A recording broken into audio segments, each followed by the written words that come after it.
নির্বাচনে এরকম একটি পজিটিভ বিপ্লব হবে। এই মুহূর্তে দরকার পিয়ারের সরকার। এটা এখন স্লোগান। জনগণ যাহা বলিবে আমরা তাহাই মানিয়া নিব।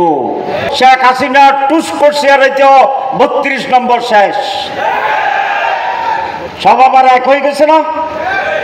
এইবারও পিয়ার যদি না দেন, সুষ্ঠু নির্বাচন যদি না করেন, পিয়ার তো আপনিই বলছেন প্রস্তাবে আপার হাউস লোক পিয়ার। আপার হাউস মানে কি? তাল গাছের পুরাটা উপরেরটা হচ্ছে পিয়ার আপার হাউস। তো নিচেরটা যদি কিচ্ছু না হয় তো উপরে যাবেন কেমনি? কথা বোঝা গেছে? উপরেরটা ফিয়ার, নিচেরটা ডিয়ার। তো তাহলে উপরে ফিয়ারে যাইতে হলে নিচে তো ফিয়ার হইয়া বাইরে সেই বাইরে তো যাইতে হইব। তো এই কথাটা ওনারা বুঝে না। এই মুহূর্তে দরকার পিয়ারের সরকার। এটা এখন স্লোগান। আর ওনারা বলে আমরা ডেমোক্রেসি বিশ্বাস করি। ডেমোক্রেসি মানে হচ্ছে অধিকাংশ মানুষের মত। তো পিয়ারে তো 72% মত দিছে। তাহলে জনগণ পিয়ার বুঝে না? বুঝে না? না বুঝলে 72 দিছে কেমনি? না দিলে 39 দেয় নাই কেমনি? তাহলে বুঝে তো বুঝে বুঝে তো 71 ভাগ দিছে। তো 71 ভাগ দিলে এটা মেজরিটি, এটা তো গণভোট। গণভোট হয়ে গেছে পিয়ারের ব্যাপারে। আর যদি আইনি ভিত্তিতে চান, এটা গণভোটটা হয়েছে, তবে এরকম হয়েছে যেরকম এই সরকার আপাতত সংস্কার হয়েছে বলতেছে, গণভিত্তি হয় না। পিয়ারও হয়েছে, সংস্কারও হয়েছে, দুইটার কোনো আইনগত ভিত্তি হয় না। এই জন্য পিয়ারকেও গণভোটে দেন, সংস্কারকেও গণভোটে দেন, নির্বাচন কয় তারিখে হবে এটাও গণভোটে দেন। সবটা মিলে একটা প্যাকেজ গণভোট করেন। জনগণ যাহা বলিবে আমরা তাহাই মানিয়া নিব। আমরা কি ডেমোক্রেসির কথা বলছি না স্বৈরতন্ত্রের কথা বলছি? ডেমোক্রেসি। আর যারা মেজরিটিকে না মেনে ক্ষমতায় যেতে চায়, এটার নাম কি? ফ্যাসিবাদ, স্বৈরাচার। আমাদের বন্ধুরা যখন বলে যে আমরা ক্ষমতায় গিয়ে এটা পূরণ করব, তখন আমি খুব ভয় পাই। কেন ভয় পাই? আপনারা যে ক্ষমতায় যাবেন এই গ্যারান্টি পাইলেন কোথায়? এই গ্যারান্টি তো হাসিনা পাইছিল। হাসিনা আগেও জানতো ভোট ছাড়া আমি এমপি, আমি সরকার। সেটা সেই জন্য সে আগে বলে দিতে 41 পর্যন্ত সে প্ল্যানিং ঘোষণা করে দিছে। তাহলে আপনারা যে যাইবেন, যাইয়া করবেন, এই গ্যারান্টি কোথায় পেলেন? এখানে ষড়যন্ত্রের গন্ধ পাওয়া যায়, একটি ব্ল্যাক পরিকল্পনার গন্ধ পাওয়া যায়। যেন তেনভাবে ভোট কেটে নির্বাচন হওয়ার আর একটি গন্ধ পাওয়া যায়।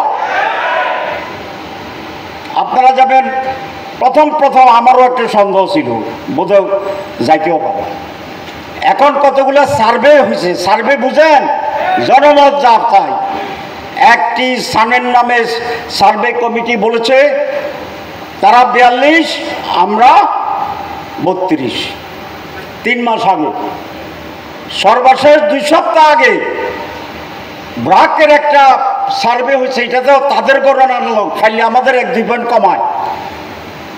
তারা বলছে তারা 12, আমরা 10.5, 10.47। তা আগে পার্থক্য ছিল 10%, এখন পার্থক্য কত হয়েছে? 1.5%। 100 ভাগ করলে 3%। তো ব্যবধান কমতেছে না বাড়তেছে? মাত্র 10% পার্থক্য হয়েছে। আরো 5 মাস আছে, আরো অনেক সাদাবাজি আছে, আরো অনেক দখল আছে, আরো অনেক পাথর দিয়ে মানুষকে জীবিত মারি ফেলা আছে।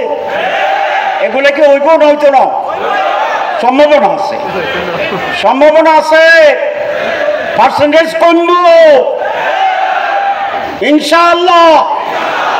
তার সাথে এই যে এখানে আসি বলছে সব যদি জোর হয় তাহলে এখনো প্রায় কাঁধে কাঁধ, সমানে সমান। আর যদি একটা বাড়ে আর একটা কমে তো ফাল্লা এরকম বুঝে হইতে পারেনি। এখানে আমাদের সেক্রেটারি বলছেন, ওরা বলছেন দেখেন সেরা দেখেন নাম পড়তাম না একদিক থেকে, সব মেজর দল, 7টা মেজর দল আছে। এটা আমার লাস্ট কথা, নোটিশ দিতে হবে না। লাস্ট কথা হচ্ছে এই 7টা মেজর দল বাংলাদেশে, একটার নাম বিএনপি, একটার নাম জামাত ইসলাম, একটার নাম ইসলামী আন্দোলন, একটার নাম এনসিপি, একটার নাম আমাদের বাচ্চাবাদের ইসলামী খেলাফত মজলিস, 2-3 যেটাই আছে, নেজামে ইসলাম, তারপরে খেলাফত মজলিস, এরপরে বাংলাদেশ খেলাফত মজলিস, এরপরে খেলাফত আন্দোলন, এরপরে গণ অধিকার, এনসিপি, সবগুলা যোগ, শুধু একটা দল বাইরে আছে, সেই দল ভার্সাস আর সব প্রধান দল এক কাতারে। তাইলে আল্লাহর রহমতে, বলেন আল্লাহর রহমতে, ইনশাআল্লাহ আল্লাহর দয়ায়, আল্লাহর ব্লেসিংয়ে এদেশের মানুষের কল্যাণের জন্য, মুক্তির জন্য 54 বছর আমরা স্বাধীনতা ভোগ করতে পারি নাই। সেই জন্য গায়েবী মদদে ইনশাআল্লাহ আল্লাহর ইচ্ছা যেভাবে বিপ্লব হয়েছে জুলাই মাসে, আগামী নির্বাচনে এরকম একটি পজিটিভ বিপ্লব হবে।